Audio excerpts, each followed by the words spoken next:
O paladino principal da cultura germânica antiga foi Wilhelm Telde, que mais que todos os outros devia tornar-se a figura de proa da ciência da geometria da paisagem.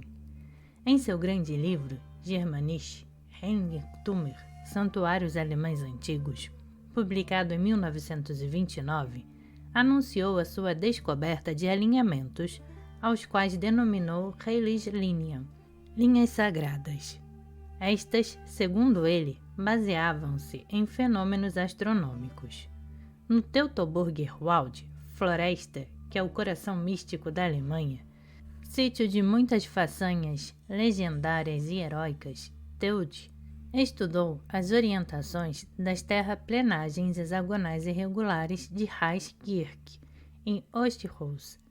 Essas terraplenagens estavam situadas ao redor de uma cabana de caça do século XVII, mas Telde pretendia que as terraplenagens fossem os resíduos de um antigo observatório astronômico.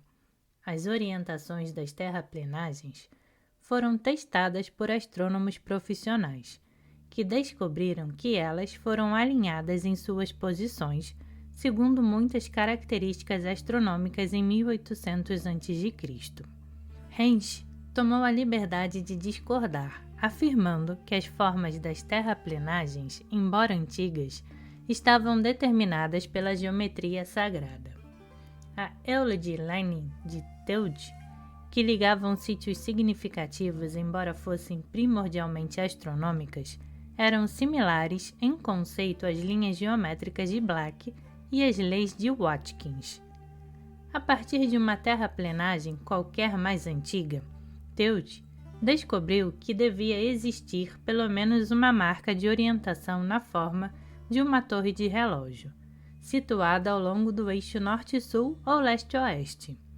As linhas ligavam sítios sagrados em relações geométricas significativas, estando elas próprias ligadas a fenômenos astronômicos. No final dos anos 1930, a obra de Telde e de seus colegas foi retomada por alguns nazistas e a ela foi propiciado um apoio oficial, que possibilitou que os pesquisadores produzissem um amplo conjunto de material sobre a geometria da paisagem.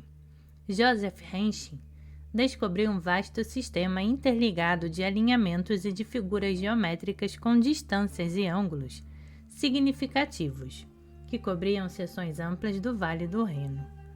Como os pesquisadores geomânticos anteriores, descobriu que a geometria da paisagem era frequentemente uma versão ampliada da geometria de sítios individuais, estabelecendo um vínculo físico entre o microcosmo e o macrocosmo.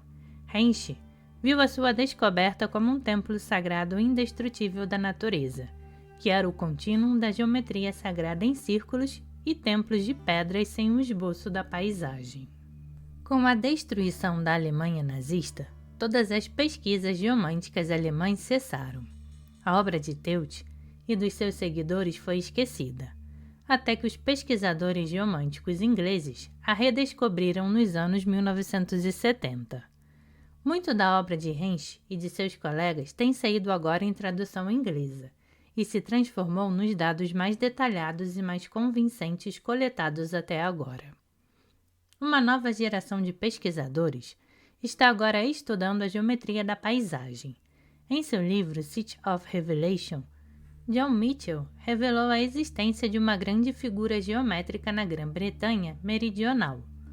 Os três antigos coros perpétuos celtas de Llantwit Major, Glastonbury Abbey e Stonehenge, segundo este pesquisador, formam três vértices de um decágono regular de proporções majestosas.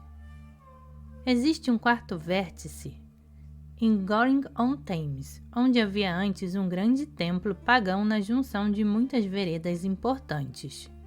O centro desse vasto decágono está na aldeia de White Live Oak, na qual se reuniam os antigos municípios de Hereford, Gloucester e Worcester.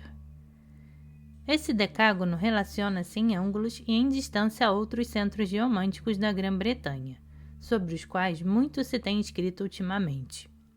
Os pesquisadores de Black a Mitchell encontraram os padrões antigos fixados, indelevelmente na paisagem. As linhas que zigue-zagueiam pelo país têm obviamente a mesma antiguidade dos círculos de pedra, mas as igrejas cristãs mais modernas e as granjas podem ser invariavelmente enquadradas no mesmo modelo. Todas essas descobertas, tanto na escala das gravações em pedra e nos círculos feitos com esse material, quanto através de toda a extensão da paisagem, apontam para a existência de uma civilização mais antiga, agora completamente desaparecida, cuja tecnologia espiritual da geometria não foi superada. Sua importância pode ser avaliada pela sobrevivência de seu conhecimento nas escolas de mistério da Idade Média. Podemos, assim, traçar uma linha progressiva em que as primitivas gravações em rocha de antiguidade inimaginável levam, com a astronomia, à construção de observatórios de pedra complexos e sofisticados, que também estavam ligados a uma matriz geométrica mais ampla. Por imposição da religião cristã, esses sítios foram frequentemente apropriados pelas igrejas. Todavia, as orientações e as posições foram preservadas e a geometria estava diretamente relacionada à estrutura antiga. O professor Lyle Borscht demonstrou em seu livro Megalithic Software que os padrões geométricos que subjazem as capelas orientais das catedrais de Wells, Lincoln, Canterbury, Gloucester, Winchester e de muitos outros lugares derivaram da geometria megalítica exposta por Thom e, portanto, indicam a presença naqueles locais de círculos de pedras. Nos casos das catedrais góticas e românticas, os geômetras fizeram uma síntese da geometria megalítica antiga, com o ad triangulum e o ad quadratum maçônicos. A geometria dos céus traduzida na pedra foi novamente transmutada para o serviço de outros deuses, mas permanece até hoje reconhecível para aqueles que sabem o que devem buscar.